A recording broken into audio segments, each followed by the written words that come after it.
Répondre justement à la question qu'est-ce qui est le plus strict entre les propres firmes du marché CFD ou les propres firmes du marché futur, et je vais également te donner une astuce qui m'a permis perso d'être rentable. Pour y répondre déjà concrètement, spoiler alerte, oui, les règles du marché futur sont plus compliquées que le marché CFD. Pour moi, les deux règles justement qui font la grande différence par rapport au marché CFD, là où on va dire que c'est plus strict, c'est la première chose, c'est sur le drawdown suiveur. Donc le drawdown suiveur, pour ceux qui ne savent pas ce que c'est tout simplement une règle qui fait que si tu gagnes 500 $ sur ton compte, eh bien ton stop loss monte de 500 $. Donc la limite maximum que tu peux perdre sur ton compte monte de 500 $. Pareil, je ferai une vidéo dédiée uniquement à ça parce que c'est assez complexe à expliquer. Et la deuxième règle, elle concerne plus les conditions de trading au quotidien, puisque sur le marché des futurs, tu ne peux pas faire de swing trading.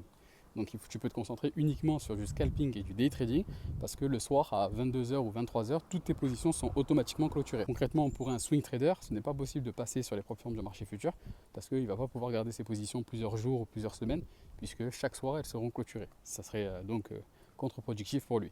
A l'inverse, pour un scalper, donc celui qui aime faire du scalping, c'est super d'être sur le marché des propres firmes futures parce que ça lui coûte moins cher d'acheter des challenges là-dessus. Et en plus, les frais sont beaucoup moins chers quand il rentre en position. Donc forcément, un scalper va prendre pas mal de positions de façon générale et il vaut mieux justement réduire au maximum le coût sur chacune de ces positions.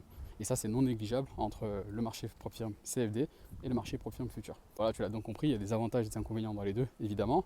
Si je dois faire un résumé, les avantages, c'est sur le marché futur, c'est le prix des challenges qui est pas cher et également les frais qui ne sont pas chers, les frais sur les entrées en position, etc. Les inconvénients, c'est que c'est plus strict, donc notamment le fait qu'on ne puisse pas faire de swing trading ou le fait qu'on a le drawdown suiveur. Maintenant, pour le petit mot de la fin, et ça c'est mon conseil, personnellement, le fait que ce soit plus strict, c'est ce qui m'a aidé justement à être plus discipliné et à améliorer ma psychologie. Parce que justement, il y avait trop de règles qui étaient trop simples, entre guillemets, et donc pas assez cadrées pour moi, et ça n'engage que moi. Et donc forcément, c'était plus compliqué de réussir sur le marché CFD. Alors que sur le marché des futurs, forcément, comme les règles sont plus strictes, tu es obligé de respecter un cadre, sinon tu ne retires pas d'argent.